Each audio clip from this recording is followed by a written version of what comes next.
한 건은 거의 100명이면 100명 다 웃으세요. 기대하세요. 언제 할지 몰라요. 네. 결석하지 마시고. 네. 자, 그 다음에 이제 그 기타도 한번 말씀드리고 가야 될 것 같은데, 온나라라고 하는 사이트가 있어요. 알고 계신 분 많이 계실 텐데, 우리나라 부동산에 관련된 모든 뭐 내용들이 뭐 총망한 데이터 보셔도 될 것 같아요. 부동산 뭐 정책, 뭐 통계 뭐 이런 것들이 다 나와 있기 때문에 온나라 사이트 가서 보시면 우리나라 정책이나 부동산 방향이 어떻게 하고 있는지 보실 수 있을 것 같긴 하고요. 여기도 토지 이용객 확인으로 볼 수가 있긴 한데, 좀 전에 말씀드렸던 이 토지 이용 비저 서비스는 다른 점 뭐냐면, 온나라의 토지 이용 계획 확인원에는 공시지가가 안 나와요. 그래서 별도로 또 거기서 보다 보면 공시지가 별도로 가야 되는데, 이 토지 이용 비저 서비스에서는 공시지가가 같이 나오기 때문에 사람들이 더 이 사이트를 많이 보고 계시는 것 같아요. 다음에 세움터라고 있어요. 세움터는 뭐냐면 건축 행정에 관련된 거예요. 그래서 아까 나중에 특수물건 하시다 보면 어떤 물건의 건축 허가가 언제 됐는지, 물론 공무원한테 물어보셔도 되긴 하는데 또 공무원분이 바쁘시면 전화를 못 받을 수 있기 때문에 세움터에 로그인 하셔서 인허가 관련된 거 해서 번지수를 치게 되면 아주 옛날 거가 아니면 언제 허가를 받았는지 나오기도 합니다. 그죠? 그런 것도 한번 알아두면 될 것 같고, 그다음에 아까 말씀드렸는데 국가법령정보센터, 그죠? 그래서 용도 지역에서 건축할 수 있는 건축물이 결정이 된다고 했는데, 그때 이제 법의 시행령에 나와 있는 내용하고 각 시도 도시계획 쪽이라고 했어요. 그죠? 도시계획 쪽에 가서 나오는데, 그 도래를 보는 거 여기서 보시면 돼요.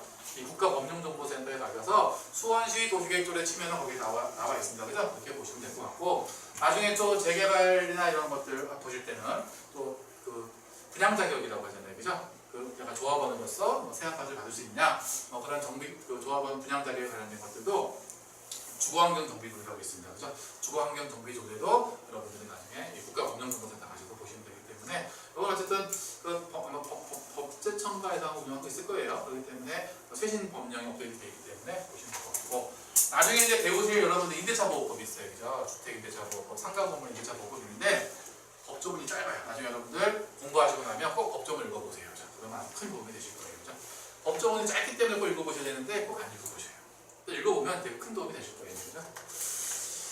그리고 이제 뭐 실거래가 사이트 가실 거고, 이제 그죠? 실거래가 사이트 가시면 주택 연립자재에 다 볼 수가 있어요. 그죠? 아파트 같은 경우들은 뭐 아파트 이름만 나오면 금방금방 가격을 찾을 수가 있는데, 연립주택이나 다세대주택 같은 경우는 어때요? 이름이 있긴 합니다만, 이 실거래가 사이트는 이름이 나오는 경우는 많지 않고 번지수가 나오는 게 많아요. 그럼 여러분들이 내가 입찰하고자 하는 연립주택이나 다세대주택이 있으면 얼마의 시세가 가는지를 확인해 보시려면 부동산에 가서 물어볼 수 있긴 하겠습니다만, 미리 온라인상으로 확인해 볼 수 있어요. 그죠? 그러면 내가 입찰하고자 하는 물건의 지번은 나오잖아요. 그죠? 경매사이트 나올 거고, 여러분들이 실거래가 사이트에 가서 내가 입찰하고자 하는 물건 주변에 실거래된 사례를 번지수 위주로 찾으면 리스트가 나올 거란 말이죠. 그러면 여러분 입찰하고자 하는 물건의 면적, 연식 이런 게 있잖아요. 그죠? 그런 거랑 비교해서 가장 비슷한 연식과 비슷한 면적의 거래된 사례들을 가지고 일단 여러분들이 평가를 하면 되는 거죠. 결국은 이런 물건들은 나중에 여러분들 스스로가 이 물건에 대한 가치를 평가를 해줘야 돼요. 그래서 여러분들이 감정평가사가 되는 거예요. 그렇게 해서 데이터를 이용해 보시면 될 것 같고요. 다음에 주택가격 열람 같은 경우는 우리나라는 전 세계 유례 없이 어떻게 하고 있어요? 전국에 있는 모든 주택의 주택 가격을 매기고 있습니다. 감정평가사님들은 할 일이 되게 많은 거예요. 그죠? 네. 이렇게 하고 있어서 이 주택가격을 가지고 뭐를 매기고 있어요? 세금이나 이런 것들을 매길 때 기준을 잘 삼고 있습니다. 그죠? 이번에 대폭 다 올린다고 하고 있어야 돼요. 그죠? 네. 그런 거 보시면 될 것 같아요. 우리나라의 주택수가 몇 채 정도 될 것 같으세요? 세보신 분은 거의 없을 거예요. 몇 채 정도 될까요? 1,400만 채. 그보다 많을까요? 적을까요? 많을 것 같으세요? 아마 2015년인가 16년쯤에 난 통계에서 한 1,700만 채 정도 보고 있습니다. 근데 그 이후로 계속 공급은 됐기 때문에, 그죠? 네.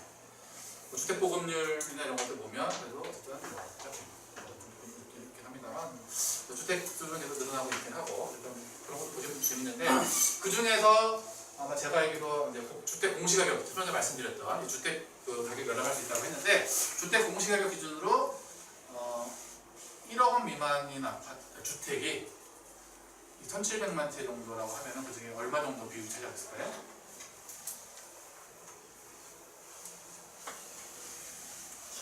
한 60% 정도 됩니다.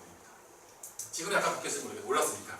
그러니까 2015년 16년 기준이 됐고, 공시가격 기준으로 9억 원이 넘는 거는 전체 주택수의 몇 퍼센트 될까요? 9억 원이면 실제 거래는 얼마 정도 되는 거예요? 14, 15억 정도는 될 것 같아요. 그렇죠? 네. 물론 지금 현실화가 돼서 좀 오르긴 하겠습니다만 그것도 2016년 그때 15년 기준으로는 1% 정도 됩니다. 왜냐하면 거의 뭐 서울에 거의 몰려있기 때문에 그래요. 그죠? 네. 좀 그렇습니다. 그래서 비싼 아파트 생각보다 별로 많지 않다. 그런 거고. 그 다음에 부처별 홈페이지인데 이제 뭐 기획재정부 같은 경우는 뭐 이제 세금 같은 거 바뀔 때죠. 그래서 기획재정부에서 보도자료 같은 걸 해요. 근데 여러분들은 대부분 이런 보도자료가 나오면 그걸 가지고 이제 기사를 쓰는 어떤 신문기사를 통해서 공부를 하시게 되는데 이제 여러분들의 부동산에 입문하셨다고 하면 이제는 이게 각 부처에서 바로 나오는 보도자료를 직접 읽어보셔라. 그런 습관을 들이고 그런 자료를 어떻게 해라? 데이터를 잘 저장해서 갖고 있어보자. 그죠? 네. 그런 차원에서 여러분들 각 부처 홈페이지도 들어가서 활용을 하셔야 될 것 같아요. 자, 그 다음에 경기도 부동산 포탈은 뭐냐면 위성사진하고 아까 여기서 보셨던 웹 지적도 그 지적들을 겹쳐볼 수 있어요. 우리나라의 지적제도는 언제 만들어졌어요? 일제시대 때 만들어졌어요.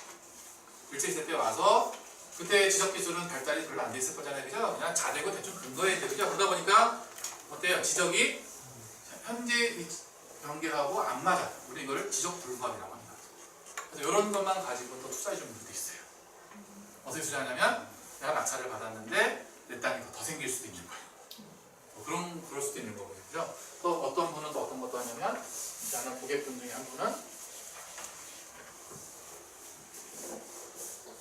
도로에 그죠? 도로고 타주에 있는 건데 여기도 공장이고 여기도 공장이에요. 근데 이분이 생각했던 건 뭐냐면 네이버에도 위성사진이 나와요. 다음에도 나오고 그죠? 네이버에 위성사진이 나오면 갔더니 도로가 좀 위에 있는 거야. 지적도상에는 좀 밑에 있는데 실제는 도로가 여기에 있으니 이게 경매가 나왔어요. 낙찰받아서 뭘 하려고 하는 거예요? 이 공장주인한테 너 내 땅 쓰고 있지 않냐? 뭘 받아낼 수 있어요? 집요, 그죠? 그런 걸 받을 수 있겠거니 하고 입찰을 했는데 떨어졌어요. 그때 1000만 원이니까 1억짜리가 1000만 원 떨어진 거예요. 도로 어디에 쓰냐고 얘기를 하지만 또 그런 거 연구하시는 분도 계세요. 실제 이거 말고 이제 이런 비슷한 케이스나 낙찰 받으셨는데 양평에 똑같이 이렇게 돼 있어요. 근데 이게 공장의 집인 거예요. 집인데 낙찰 받은 게 이 집에서 안 받은 농사 짓고 있었거든요. 도로가 여기 있으니까 그런 입증 자료를 딱 해가지고 그 사람한테 가서 내 땅에 농사 짓지 마라. 라고 했더니 그 사람이 농사를 안 짓고 놀고 있는 거죠. 계속 지면은 남의 땅에서 짓는 거니까 어떻게 치료해야 되는 거죠. 청구 들어오면 민사소송이 걸리는 거잖아요. 그래서 계속 뭐 이 땅을 사가라고 하거나 아니면 이 사람이 이 동네에서 오래 사셨던 분이신데 다른 땅하고 부동산 교환이라는 게 있어요. 그죠? 요거랑 딴 땅이랑 바꾸자. 그러는데 아직 잘 안 되고 있긴 하고요. 이 집주인은 약간 토지를 좀 매수하기에는 약간 돈이 좀 부족하세요. 양편 택시운전하고 계시는 분인데 그런 케이스도 있어요. 물론 정확한 거는 측량을 해봐야 돼요. 측량을 해봐야 되는데 그래서 여러분이 낙찰받은 부동산이 혹시 타인 소유 토지에 내 건물이 걸쳐져 있다. 이런 것도 문제 될 수 있잖아요. 그래서 그런 걸 한번 보실 때가 이런 위성사진을 보시는데 경기도 같은 경우는 경기도 부동산 포털에서 이렇게 나오고 있다. 그죠? 여러분들 나중에 또 하시다 보면 철거 소송 같은 것도 볼 수 있긴 한데 그죠? 철거를 할 때 가장 어려운 건물은 뭐냐면 한옥입니다. 한옥은 잘못 자르면 다 무너져 보셔야 돼요. 근데 요즘 건물 같은 경우들은 뭐예요? 그냥 자르면 금방 자라집니다. 교대역에 반쪽짜리 건물 찾아보시면 나와요. 교대역 반쪽 건물 하면 실제 그게 이제 법정지상권 이런 거 소송 가가지고 판결 받아서 대체 집행해가지고 건물 반을 다 잘랐습니다. 반을 잘랐는데 여기 장어집이 있었거든요. 네. 벽돌로 반 잘랐으니까 반만 가지고 영업을 하다가 결국은 나머지 반 땅도 팔려서 지금 높은 건물 올라가 있어요. 지금.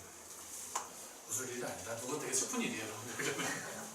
어쨌든 여러분 그런 분쟁에 혼란이 나눠지려면 이런 걸 확인하고 하실 필요가 있는 거고요. 다음에 서울시는 이제 서울시 부동산 정보공장이라고 해서 서울시의 부동산 데이터를 또 열심히 또 이렇게 오픈해주고 있습니다. 그래서 그것들을 참고해서 여러분들 보시면 될 것 같아요. 여기까지가 제가 여러분들이 기본적으로 부동산 공부를 하실 때 필요한 사이트를 정리해드린 것 같아요. 그래서 이거 말고 많을 거예요. 그동안 여러분 찾아서 필요한 것들을 보시면 될 것 같고. 그 다음 3페이지 가서 보시게 되면 이제 등기사항 정보증명서 오늘 방법. 아까 말씀드렸어요. 그죠? 날짜가 빠는 게 우선이에요. 그죠? 갖고 일부에서. 그 다음에 같은 날짜는 뭐가 빠는 게? 접수번호가 빠는 거예요. 접수번호가. 그죠? 접수번호가 같으면 순위가 같은 겁니다. 그죠? 네, 순위 같은 거예요. 그래서 요거를 알고 계셔야 나중에 배당 같은 거 짤 때도 여러분들이 응용할 수가 있을 것 같아요. 자, 그 다음에 이제 이런 게 있어요. 부동산에 관련된 우리 국적정보 중에는 이 등기부등본, 등기상 정보 증명서가 있고 또 뭐가 있어요? 대장이 있어요. 건축물 대장과 토지 대장이 있는데 둘 다 부동산 국적정보인데 두 개 내용이 틀릴 수가 있는 거예요.